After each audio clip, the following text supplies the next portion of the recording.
So I was told I could take my mask off as long as I stayed up here. So I feel kind of wild and free right now.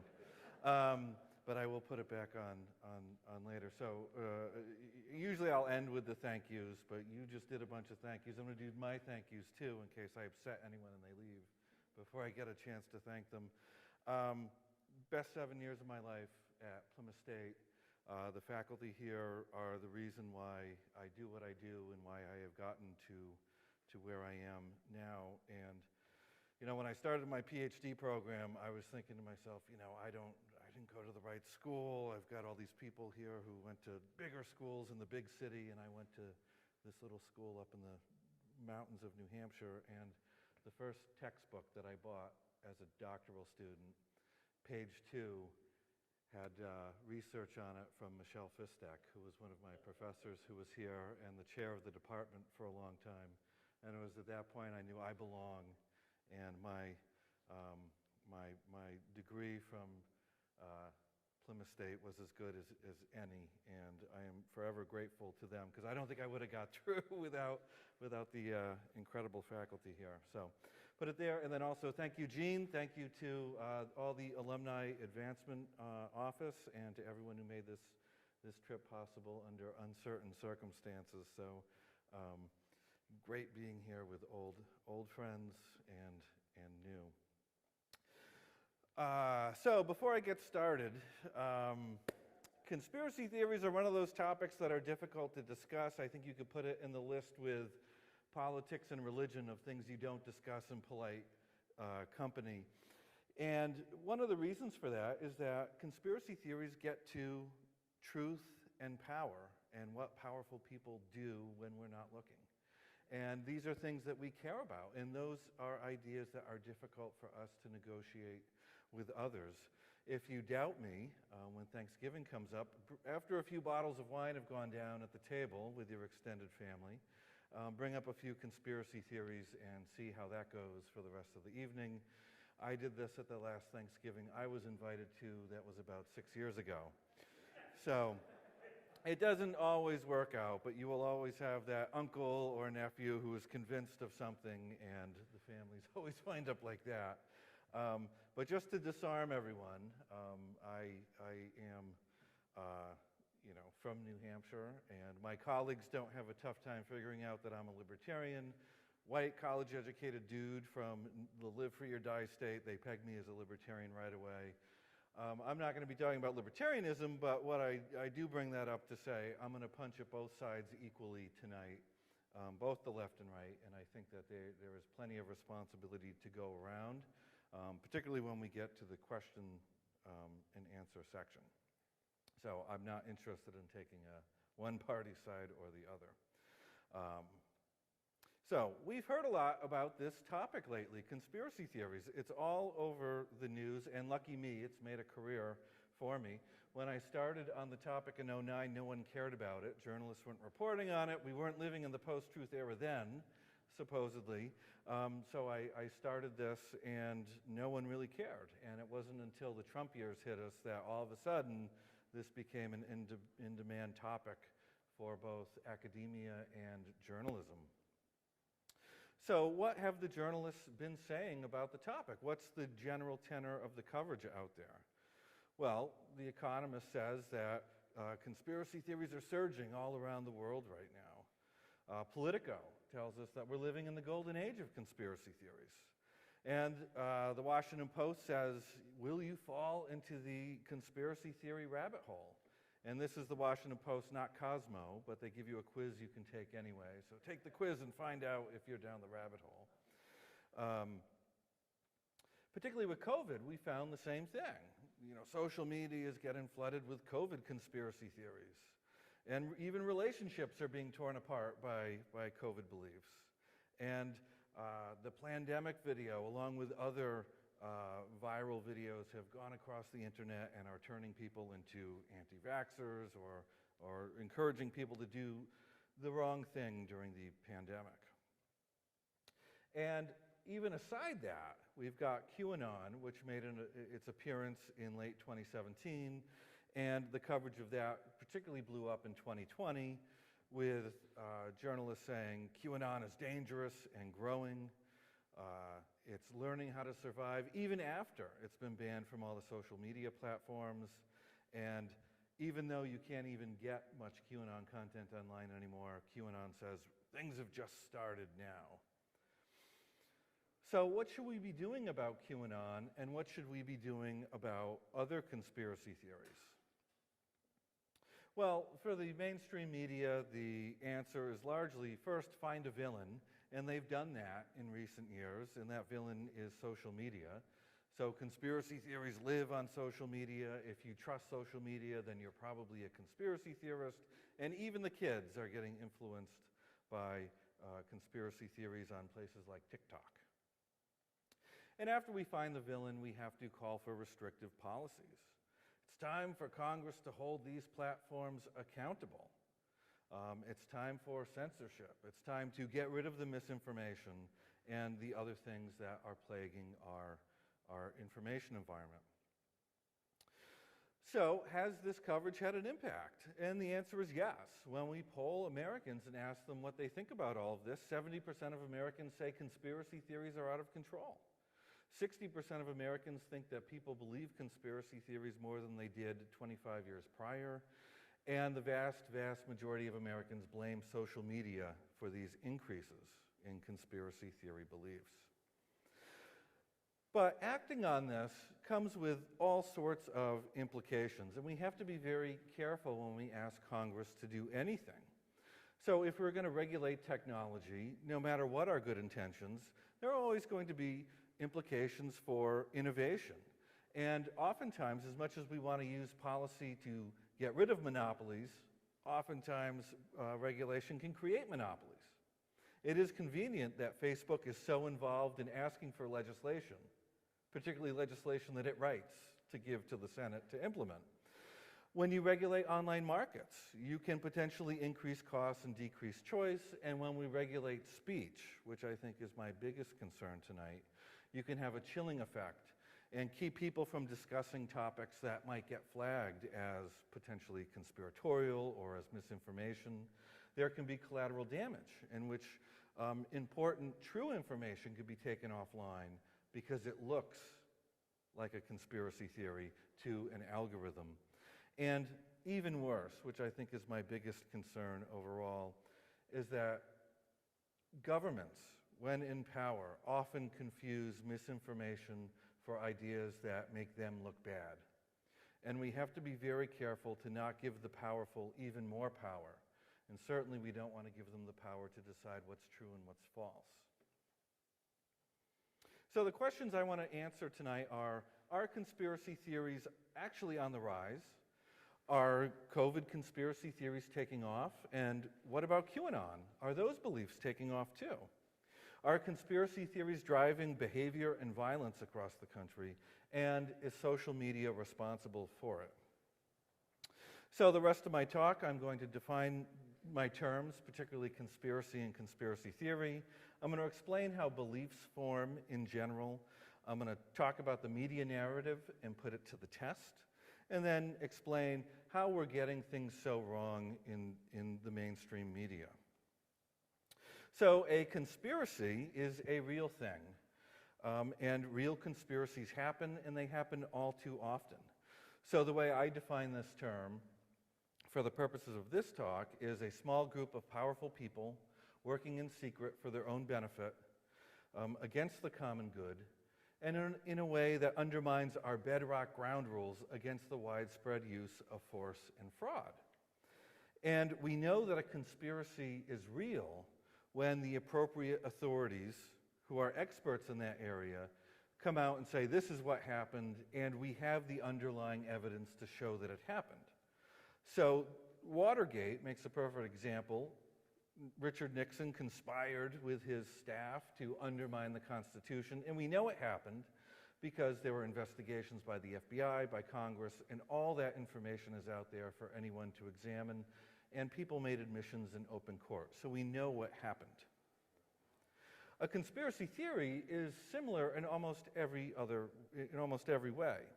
Again, it's a accusatory perception in which you have a small group of powerful people working in secret for their own benefit against the common good, and in a way that undermines our bedrock ground rules against force and fraud.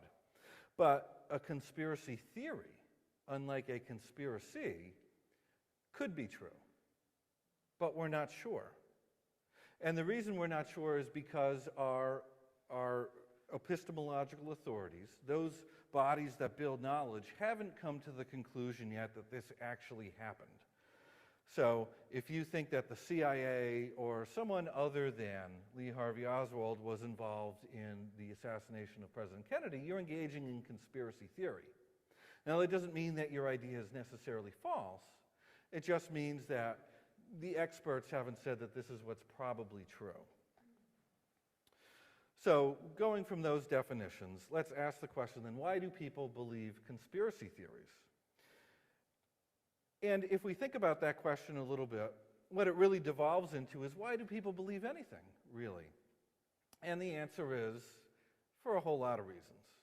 People come to beliefs in all sorts of ways. So let me just provide some of the biggest reasons why people will come to believe in conspiracy theories or almost any political idea.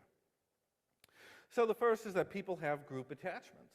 And people like to think their own group is good and the other groups that they're competing against are bad. This is certainly the case with partisanship. We tend to believe our groups are the victim of the other group that is conspiring against us. And of course, they're nefarious and evil, but our side is great. And interestingly, both sides think that. Through processes of motivated reasoning, people come to their particular beliefs because they want to believe good things about themselves and their side and bad things about the other side. And also, this works through elite cues. People listen to the leaders on their side, but tend to repel things coming from leaders of the other side. People also have dispositions that make them more amenable to certain ideas. And what I found over the last decade researching people is that some people are really into conspiracy theories. They will believe almost any conspiracy theory they come in contact with, and other people are much more resistant to conspiracy theories. And that's fairly consistent across time with these folks. On top of those things, of course, our media, the things our leaders say and do matter, our social circles matter, and of course our personalities matter too. Who we are determines what sort of ideas we're going to seek out. So if we're antisocial people, we may enjoy antisocial ideas. And on top of that, it's not even the case that we have to be exposed to a conspiracy theory in order for us to believe it. Oftentimes we can just make up our own. And people, I find, have very vivid imaginations when it comes to conspiracy theories, too. So just focusing on a couple of those, you can think of people as having partisan brains. They can see the exact same information and come to completely different conclusions about it. For example, at the end of the Obama presidency, unemployment rate was about 4.8%. Democrats looked at that number and said, hey, Obama, when you came into office, it was 12%, the economy was in free fall, but things are much better now. Great job, hashtag thanks Obama. Republicans looked at that same number and said, well, that number's not really capturing what's going on, and even worse, that number may have been made up. It may be a lie and fabricated. Hashtag thanks Obama. Same information, completely different points of view. And this happens too because if we are paying attention to politics, we're often paying attention to the news sources that we like, that represent our side. We like to listen to the leaders on our side, and we take cues from them rather than cues from the other side. So this is my favorite example of this. Herman Cain ran for the Republican nomination for president in 2012. His claim to fame at that time was that he had been a successful CEO of Godfather's Pizza. Now, during the time he was running for the nomination, it just so happened that Harvard had been doing a repeated brand study on Godfather's Pizza. And even though he didn't work there anymore, Godfather's was still commissioning surveys to find out, what do people think of the name Godfather's Pizza? So what they found was that over time, as people started to put the name Herman Cain with Republican with Godfather's Pizza together, we found that Republicans started to like Godfather's Pizza more. Democrats started to like it less. Of course, it's the same pizza. It doesn't matter who you are, it's the same exact pizza, but the views started to polarize simply because people started to put these things together. And that's how much our partisan attachments can really drive our viewpoints. Now, much like that, I mentioned already that I can measure a disposition, which I call conspiracy thinking, towards conspiracy theories. And I measure that with a handful of statements which I put onto my surveys, and I have people respond from strongly agree to strongly disagree. And those statements are like this: much of our lives are being controlled by plots hatched in secret places. Even though we live in a democracy, a few people always run things anyway, and the people who really run the country aren't known to the voters. Now, these statements aren't necessarily true or false, and they sort of get to our point of view. And what we find on our surveys is that we get some people who strongly disagree, other people strongly agree, but we find that most people sort of fall in the neither agree nor disagree and the agree category. Now, for each of our survey respondents, we can give them a score to sort of tell us how conspiratorial they are. And what we find is that the people who come out with a really high score from these statements believe in 10 or 20 conspiracy theories that we ask about on our survey, and the people who come out with a very low score believe in very, very few conspiracy theories, usually just one or two. So there are clear differences with how disposed people are towards these ideas. And if we put that together into a very basic model, we could just sort of say that when information comes into our brains from the people we talk to in our information environment, it gets laid over a set of dispositions that we have, which interpret that information and tell us what to make of it. And that's what leads us to develop specific beliefs about the world. So once we account for that, what we find is there's very little room for whatever particular communication technology we're using to have that much of an effect on us. And the reason is that our dispositions not only interpret information for us, but they tell us which information to go and seek out, which channels to turn on, which people to be friends with. And that's often driven by what we already believe. And even if something does sneak through that we don't agree with, we are very good at psychologically filtering out things that we don't want to believe. And just saying, well, I don't believe the source, I don't believe the evidence, or they're just saying that for whatever reason. People are good at holding on to their worldviews. So let's get to the empirical question. Are Americans believing conspiracy theories more now than they have in the past? So the media narrative is rather clear on this, and the answer they would say is yes, of course. This is the golden age, the post-truth era of conspiracy theories, and social media use is one of the bigger causes of this. So let's turn this into a testable hypothesis. So if this were true, I should be able to compare beliefs in conspiracy theories at any time to any time before that and find that these beliefs have increased. I should also be able to measure conspiracy thinking at any time and find that it should be higher than it was at any time previous. So let's give this a few tests and then find out if it holds up. So I began polling on COVID-19 conspiracy theories in early March 2020. And I had a poll that was about to go out into the field, and COVID popped up, and I said, we got to get something on our poll. So we put two statements on our poll for people to agree or disagree with. And the first was, is COVID being exaggerated to hurt President Trump in the election year? And the second was, is COVID something of a bioweapon meant to kill us? For both questions, we got about 30% of Americans agreeing. And I came back and re-polled these in June and then October of 2020 and found no increases across the length of the first year of the pandemic. And even for the bioweapon question, I re-polled that in May of this year and again found no increases. So people adopted these beliefs and they stuck with them the whole time through. Now, what we heard in April and May of 2020 was, oh my God, there's so much misinformation out there. It's turning everyone into a COVID conspiracy theorist. Oh my God, what are we going to do? And they pointed to the pandemic video in which this doctor makes a bunch of claims about the pandemic and says you can cure it by walking on beach sand or swimming in the ocean, but if you wear a mask, that will activate your own virus. None of that turns out to be true. I tried the beach sand and ocean swimming thing. We can do that year-round in Miami. I don't think it made me any healthier.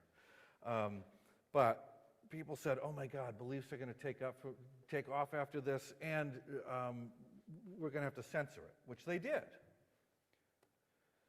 So I said, you know, first of all, beliefs that I started polling in March didn't go up, even between before and after that video came out.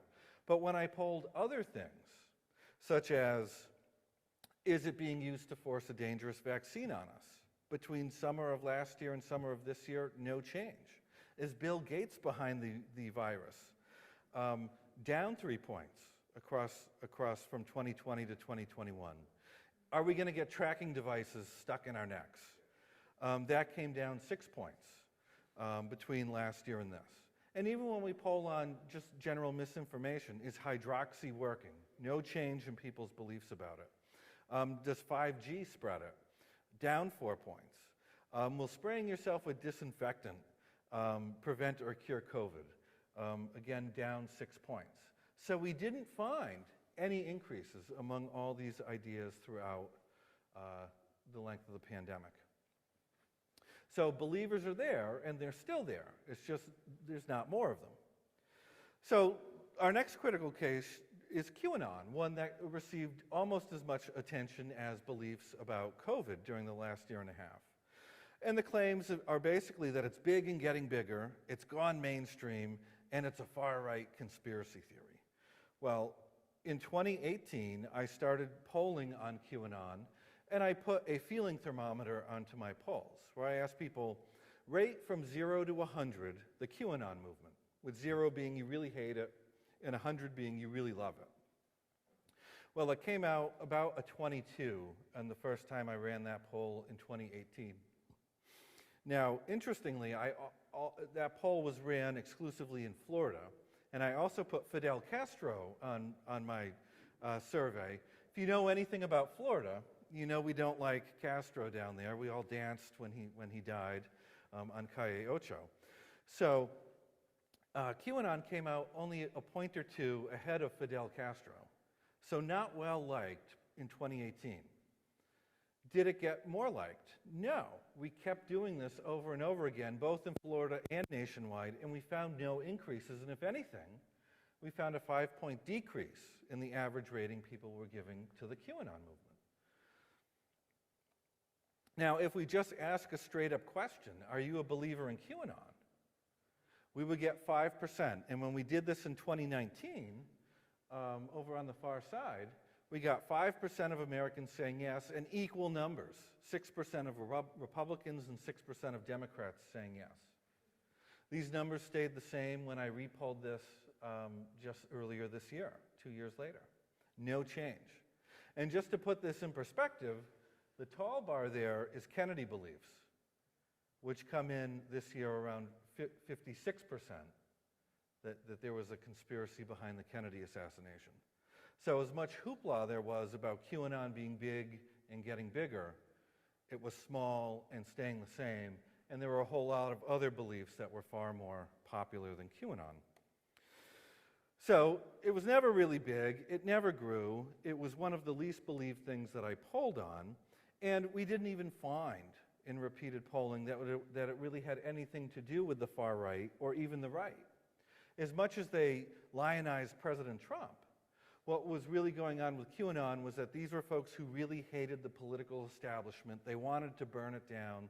So it was only natural for them to think that everyone who worked for the government was a satanic baby-eating child molester. And that was how much anger and angst they had towards the mainstream establishment. Moving beyond those two critical cases, I've just finished up a study where we polled 37 other conspiracy theories that had been polled previously at some point in time, sometime between 1966 and 2000. Of the 37 beliefs, only 6 showed an increase over time, and those increases range from 4 to 10 points. 16 of the conspiracy theories showed no significant change, and 15 showed a decrease. And those decreases ranged between 3 and 31 points. So the average change we found was about -5 points across everything I polled. So we just didn't find evidence that these beliefs were more believed today than they were at any time in the past. And just to give you a pretty good example, returning to Kennedy conspiracy theories, only a few weeks after the assassination, Gallup polled Kennedy conspiracy beliefs, and they came out around 50%, 50, which are numbers I rarely get for anything that I poll in the last decade. That increased to 75 to 80% and stayed that way for about 3 decades.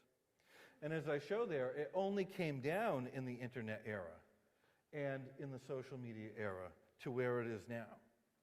So if this was truly the golden age of conspiracy theories, these wouldn't have come down. They would have kept going up, but they don't. And this is certainly one that stayed ubiquitous in our political culture. So there's really, despite the length of time between now and 1963, there's no reason for it to really go down because of its age. For the conspiracy thinking measure I discussed earlier, I began polling this in 2012. And through 2021, completely flat. So Americans are not more taken with conspiracy theories than they have been in the past. It certainly seems that way, but we just don't have good evidence of it. So in total, what we find is that there have been very few increases in conspiracy theory beliefs in the social media era. And if we broaden out and look at what the academic literature has been saying for the last 2 years, they're saying maybe echo chambers don't really exist that much. Maybe what's been called an infodemic for the last year doesn't really exist. Maybe we're not in a post-truth era, which begs sort of an interesting question. If we were in a post-truth era, how would we know it? Sort of ironic. Self-selection explains very much the use of online conspiracy theories. People are seeking conspiracy theories out because they like them and they believe them, and that's the content that they either enjoy or they care about. Very few people who are anti-conspiracy theory slip on a banana peel and all of a sudden fall down the rabbit hole. That's really not how it seems to work. And even more than that, I mean, Russia did run a disinformation campaign in this country, but there isn't strong evidence showing that it flipped anyone's vote. In fact, we can often predict how people are going to vote long in advance of the candidates even being announced, right? So the question is, what does a small number of Facebook ads really do with these billion-dollar budgets for campaigns? And what careful researchers have found is not very much. Bigger than that, we tend to focus on people who pay attention to politics, but most Americans don't pay attention to politics. We often think of, oh my God, everyone's watching Fox News or MSNBC and they're getting brainwashed by it. But most people are watching The Bachelor or The Bachelorette and stuff like that. And that's where most of the numbers are on our TV. It's not watching the cable news, right? People have lots of choices and they often choose not to be engaged in social and political issues. And that's the majority of Americans. And one thing that we find is that when you start engaging with political topics online on social media or conspiracy theory topics online on social media, what we tend to find is that antisocial people, people who are really into politics and want you to know it, and people who really have an opinion and want to tell you, those people are overrepresented in political debates online. And what we tend to find is that people who are sort of ornery offline, they're ornery online too. And it's not the online environment that's making them one way or another. They are who they are. So when we start to think about incidents that we hear about in the news where somebody commits some horrific act of violence and they happen to believe conspiracy theories, we're often led to believe, well, it was a normal person and they just fell down the rabbit hole on Twitter or Facebook and then they wind up committing some heinous crime. And we're sold this model that looks something like this. You know, very happy people, and then they go onto Facebook and then they turn into these guys here. But that puts a lot of weight on social media, that somehow, you know, we can turn people into violent sociopaths with just a Facebook page, where the model is really something more like this. People who have dark personality traits, people who might be inclined towards violence, they'll go online and talk about those things because that's what they're into and that's who they already are, and that's who they are in real life after they're online. So the thing we have to think about is not so much what people are being exposed to, but who people are before they go online to start getting exposed. And that's a much more difficult job and one that requires a lot more work than just banning stuff. You know, we had a 60 Minutes story that came out about a week and a half ago where there was a Facebook whistleblower who made a bunch of claims about the effect of Facebook on our society. We have to be very careful with this and think about, for all the claims that get made about the effects of social media, what is the weight of the evidence for these claims? If you go back in time, it's easy to find that we are always afraid of new technology. If you go back about 100 years, you could find headlines like this, where gloomy songs were blamed for suicide, just like Instagram is today. And people are, a young child cut his own head off. It's because he read too many books. Or we need to ban Pac-Man because it's, as this article says, it's turning Massachusetts into a honky-tonk place, whatever that means, right? But we've seen this before. As a media scholar, right now, the focus, oh my God, what's Facebook and Twitter doing to society? But we seem to have forgotten just a few years ago when we were saying, oh my God, what's Fox and MSNBC and soft news doing to society? That was the villain then, right? And if you go back in time, you can find, oh my God, cable, cable is destroying the nation's youth. If only we get the V chip, as President Clinton required of TVs in 2000, it will save our youth. What did that do? Nothing. And we can keep going back in time and find things that people were upset about and find that eventually those panics subside and we get upset about the new thing. Be very careful not to give away our freedoms and our free speech for just the latest panic. And, you know, if you read the headlines, and this isn't The Onion, this is The Guardian. You know, Mark Zuckerberg, the modern Bond villain, is now coming for your children. If the billionaire catches them early, he'll have them for life. Now, certainly parents should keep an eye on what their kids are doing online, and I certainly suggest that they do. And they should limit online time and whatnot. But these sort of claims are very incendiary and probably go beyond the available evidence. So let me end with the good and the bad news. The good news is we're not any more conspiratorial than we were in the past. This conspiracy theories seem to be sewn into the fabric of human nature, and it doesn't seem like anything we're going to get rid of anytime soon. The bad news is that a lot of people believe a lot of conspiracy theories, and they do act on them, and they always have. It's just we didn't pay as much attention in the past. And certainly now we have, in the last few years, discovered that there are politicians out there who are willing to capitalize on people's conspiracy beliefs, on their predispositions towards conspiracy thinking for their own ends. And that's bad. And that activity has exposed some of the problems in our electoral system, which I hope our parties will address in the coming years. And with that, I thank you very, very much, and I will be happy to take any and all questions.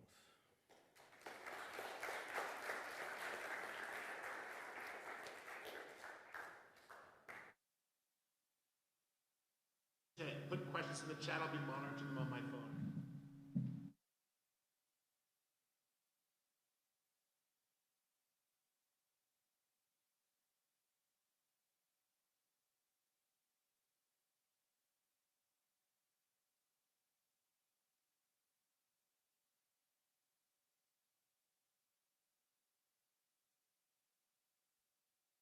So I've done a few polls that are just Florida, but most of my polls are fully national, so they're representative of the U.S. population as a whole in terms of age, education, income, gender, race, and a few other things. So we tend to peg our samples to U.S. Census data. And then I've done a little bit of work outside the country, particularly in Europe.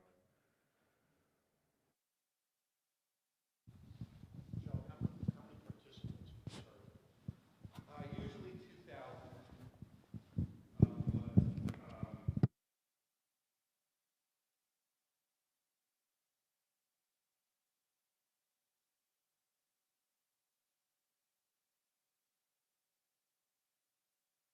So you said you do them.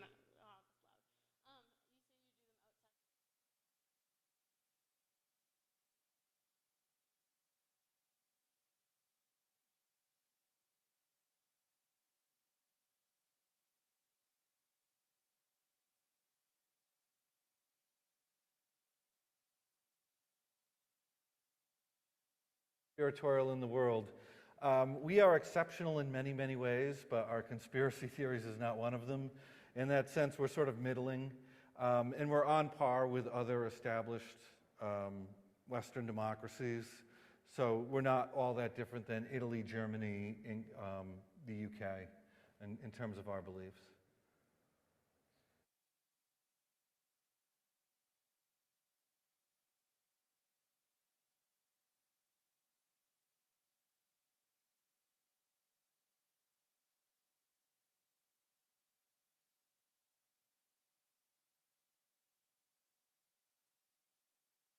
I tell you, I wish I had the answer to that one. Social scientists are working on this quite a bit, and the unfortunate answer is that if somebody has their heels dug in, you're not going to change their mind about something. And if you think about it, it's not like you can put a born-again and a Jewish person in a room, lock them together, and then they come out, you know, changing the other's mind, or a Republican and a Democrat are going to convince each other of something, right? Because you say, I'm going to lock in the closet a Catholic and an atheist, and they're going to negotiate the 5 commandments they're going to keep. That's not going to happen. And there are so many things that as people, we're just not going to negotiate on. And for some people, when they have a belief that's very important to them, a link or a fact check isn't going to do anything. And the best I can tell people is, if somebody wants to talk to you, engage in conversation. If they're not willing to engage, or they're not interested in evidence or good argument, then just wish them a good day. But, you know, one thing, you know, beware of the utopia where it's easy to change everybody's mind, right?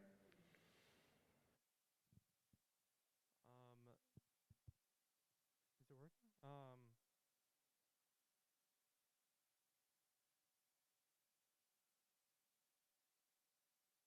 Perspective and sort of insight on the Section 230 debate that's going on right now? Yeah, I don't think they should change it. Well, in many of these government discussions of conspiracy theories and misinformation, I mean, interestingly, they get a lot of things wrong, which sort of is like, okay, if you're getting basic facts wrong, then why should we have you guys in charge of determining what's true and what's false, and then deciding to remove it from the public discourse? So that's my biggest concern, one of my bigger concerns. And then I'm even more concerned that any government agency is going to come down more harshly on criticisms of the government or criticisms of the ruling party. It's sort of interesting. When politicians get accused of things, one of the tools they have in their belt to push back against it is say, oh, no, I didn't do that. That's a conspiracy theory. You know, that should tell you that if they start banning conspiracy theories, those are the ones they're going to start banning. Anyone that accuses them will be the first to go. And finding what's true and what's false. It sounds simple, but it's really not. In academia, we work very hard to find truth. And it's a grueling, painstaking process. And, you take any textbook that you will read in any of your introductory courses, and those are the products of decades, if not centuries, worth of knowledge building. So to say that somehow some algorithm or somebody at a tech company can just see some new statement pop up and say, well, that's true or false. It's impossible. And I think we need to be, have a little bit less hubris when it comes to saying, well, it's easy to know the truth from things that aren't true. It's just not that easy. So, Joe, we have a question from the Zoom. Hope folks in the Zoom can hear us. It sounds like what you're saying is while conspiracy theories and people who believe in them haven't really increased, we're just more aware because of the flood of information we have now.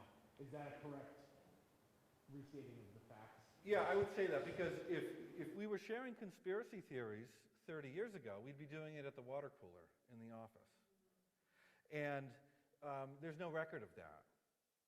But now if I talk to you on Facebook or on Twitter, there's a record of it so we can see it. But we have to be careful to not confuse us being able to see it and measure it more with the idea that there's actually more of it. I mean, you can go on Twitter at 2 a.m. and find all sorts of conspiracy theories, but most of those conspiracy theories die on the vine by the time sun comes up. Your median conspiracy theory does not attract millions of people and have movies made about it and novels and whatnot. Most are largely ignored.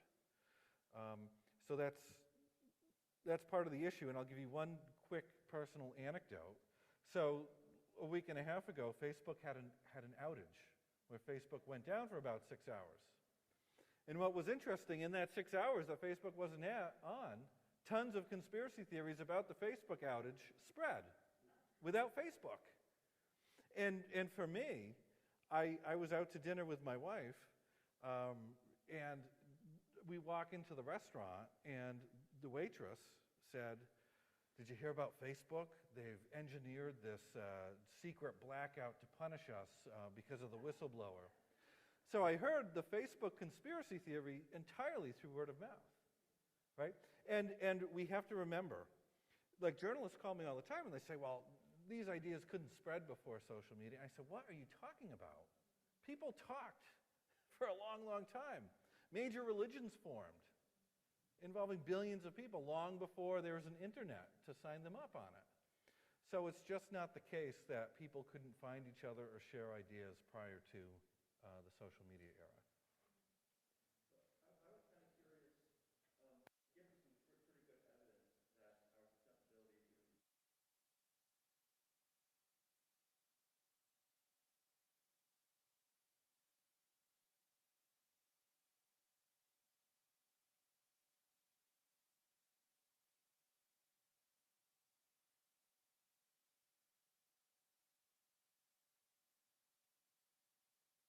you think about conspiracy theories about Jews, about Japanese, and so forth.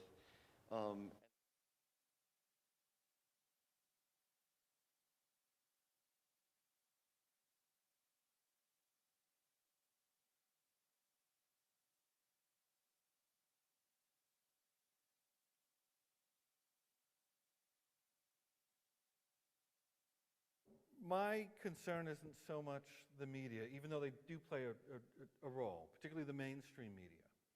My concern is the politicians who will take advantage of people's fears and unrest to point out a villain. And we've seen this so many times through history. So when I think about, a bunch of people out there believing conspiracy theories and they're sort of unorganized and they're just doing whatever, okay, fine. But when they're mobilized by popular, powerful political figures who have a monopoly on the use of authoritative force, that's when I get particularly scared.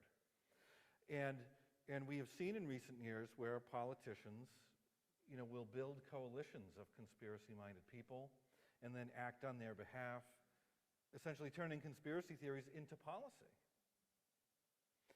And oftentimes those conspiracy theories are aimed at far less powerful groups, whether it's Mexican immigrants are being sent here to rape and murder us, or it's the refugees coming from the Middle East who have ISIS cell phones. That's the sort of stuff that scares me. And even more recently, where it's the China virus. When you have powerful political figures pushing this, it of course gets covered in the mainstream media because that's their job. And those ideas will affect people who follow those politicians.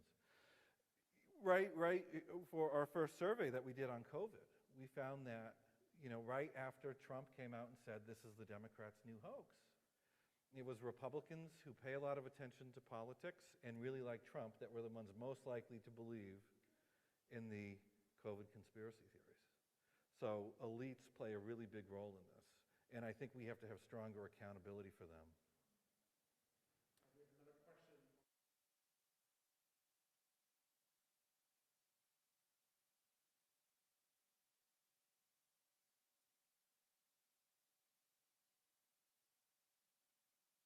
I try polling libertarians, but our polls tend to miss the 6 of them that are out there in the country. And if I don't answer my own poll, then the other 5 might not answer either. Yeah, we get very few libertarians answering. We do get a lot of people who call themselves independent. Generally, what we find is that most independents, when you ask a follow-up question and say, do you lean one way or the other, they'll usually give up the truth, which is that they're just a closet Republican or closet Democrat. And they tend to act exactly the same way who just identify as Republicans and Democrats.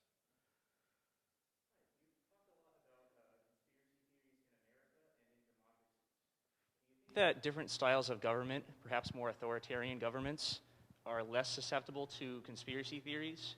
And what is the general nature of conspiracy theories in those other kinds of governments or in societies? We're just starting to answer that because part of the problem is that the countries I'd most like to poll to answer that question aren't going to let me in and aren't going to let me run polls there, even from afar. So that's part of the issue. But we do find that, there are countries that are far more conspiratorial than we are across some conspiracy theories. We've been able to do some polls in the Middle East. Like I said, we are not the most, we're not the least, we're somewhat middling, but that's out of the countries that we're able to poll, right? So to get a fuller grasp on this, unfortunately, some of those authoritarian regimes are going to have to come down. So.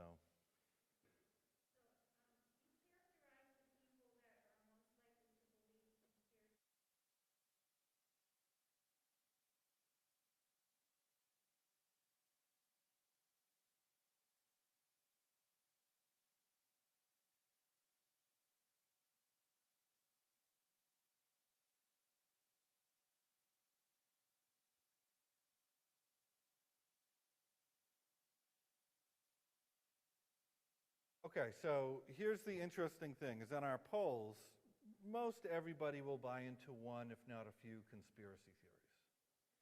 But some people will buy into many, many, many conspiracy theories. And what we find is that those people who believe lots and lots and lots of them, they tend to have, not every single one of them, this is an average across our samples, they tend to have darker personality traits, what we call antisocial traits. That doesn't mean every single individual is a sociopath. It just means that's an elevated rate across that group, on average. Most people will believe one or a few conspiracy theories, and there's nothing sociopathic, angry, violent, or anything about it. It's completely normal. And if I was to ask everybody a bunch of questions here, we'd probably find one or two that everyone would buy into. So not a particularly big deal. It's the people who are way up on this end here that tend to have these different traits. So then in terms of demographics, education seems to be negatively correlated with believing conspiracy theories. I would like to think as a educator in higher education that people come to class and then we make them rational or something like that. That could be the case, we're not entirely sure. It could also be the case that higher education tends to push people out. You know, you can imagine if we were going to hire a biology professor and your applicant shows up and says, I believe that evolution is a conspiracy among Satanists and biologists to trick us or something. You probably might not hire that person. Income is the same way. We tend to find people with higher incomes tend to believe less. It could be because they're better off and comfortable and no one's out to get me because I'm doing so well. It could also be the case that people who make a lot of money are also in jobs that might not be interested in hiring conspiracy theorists, right? So you could have the forces going in both directions, and those are things that we'll, over time, we'll have to get to. We just know the correlation is there. Gary, so I'm going to give you the last one. I'll make an exception for Gary. This is quick. What do you feel the relationship is between dictators and dictatorships and conspiracy theories? Well, I think that the bigger concern to me in a dictatorship isn't what the people believe so much, it's what the dictator is doing. So, how, you know, living in Miami with many Cuban exiles, it's less about, you know, do the Cuban people believe conspiracy theories? It's what's the regime doing to those people that I'm most concerned with.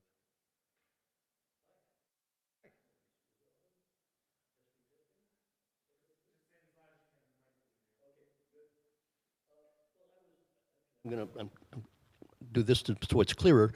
I was somewhat comforted by your initial charts that showed, despite my own feelings, that maybe things aren't getting so worse on the number of conspiracy theories. But I guess what I'm asking about, and you got to it a bit when you talked about the use by political figures in power of conspiracy theories, that things that it seems that the stakes are higher. Maybe it's because we're focusing on it now, but we have, I think it's fair to say, one political party that seems to have been captured by a massive conspiracy theory, or at least those in power, although they may know that are willing to go along with it in the short run for the 22, say, re-election. But it does seem to pose, as increasing numbers of op-eds and books are saying, it seems to put our democracy at serious and credible risk. The other thing that bothers me, I guess, is the conspiracy theories around COVID-19, so that we have first the governor in Georgia, despite, you know, presumably because of his belief in the power of these conspiracy theories, actively taking measures to prevent measures that would have reduced the numbers of deaths. And so we now have, I'm wondering if there'll be something like the Vietnam Wall in Florida, because we now have more deaths in Florida than died in Vietnam. And then today, following that along, we have the governor of Texas issuing an executive order banning schools from mandating masks, banning vaccine passports and so forth, which will again lead to people dying. So the stakes, one, for the political future of democracy because of the big lie, and then the immediate COVID conspiracy theories. And I guess the question out of all of that is, just as an observation, is given what you said about the things that worry you now with people in power capitalizing on those, what are we to do that doesn't do the kinds of